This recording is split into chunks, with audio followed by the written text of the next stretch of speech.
My name is Stephen Mendez, and I'm doing my report on the Scarlet Letter by Nathaniel Hawthorne. The chapters of the book are important to the plot, except for Chapter 1, which sets a mood for the chapter. Chapter 2 introduces the main character and starts the story. Hester Prynne was sent by her husband Roger Chillingworth to America while he stayed behind in England. While in America, she met Puritan minister Arthur Dimmesdale. She was impregnated by her weak-minded lover and exposed as an adulterer to the Puritan community of settlers.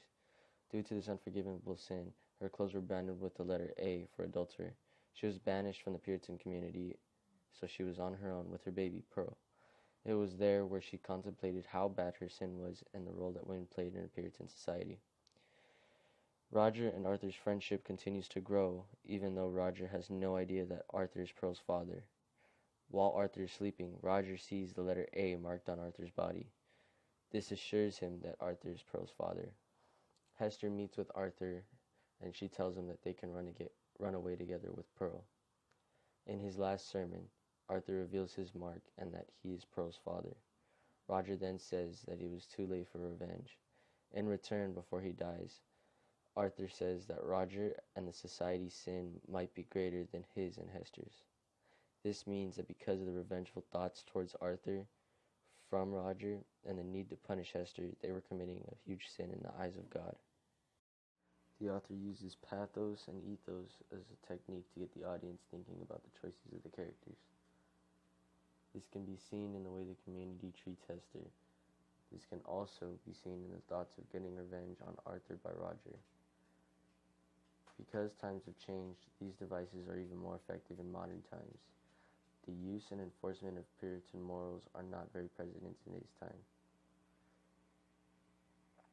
That means that the harsh Puritan punishments in the book are new to a lot of people.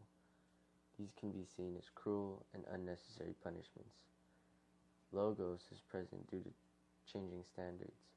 The logic behind banishing someone for cheating is beyond what happens in modern times. The publishers of this book were obviously trying to modernize the book. If I didn't know better, I would have thought the book was new. They added definitions to words not commonly used in one's vocabulary.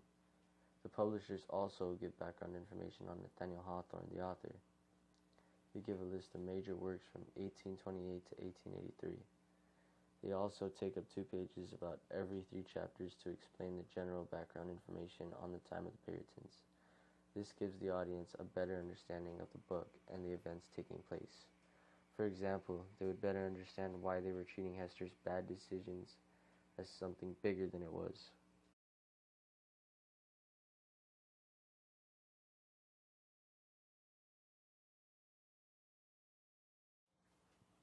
In my opinion, the book was very slow and out of date.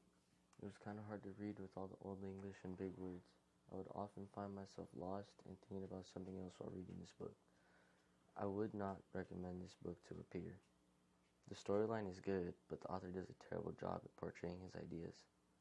I feel that if this book was written more recently, but still took place during Puritan times, this would be a more enjoyable read. This is because the language would be easier to understand to new readers. The look of the book is misleading because it looks more modern than what the pages hold. I think that because of the book's age, they needed to add the extra content and definitions. Maybe the publishers re-released the book in a more tasteful cover in an effort to stretch the profits that the book is making throughout the years. If the book stays unchanged, I feel like it will soon die out. In my opinion, the overall idea of the story was good, but was poorly delivered. I would love to see the other authors take on the Scarlet Letter storyline. I feel that if you keep this book on the reading list, then students will lose interest pretty soon and not do the project. Or they might even just pick a new book altogether. Maybe if you give students the option to read and use the no fear books, they will have a more enjoyable time reading the book and doing the project. I feel that the people who would enjoy reading this book have a particular taste in books. They most likely read other pieces from this time period. The way the book is worded might be intended for an audience during the time that the book was first released. The words are becoming outdated, but the message is still holding strong.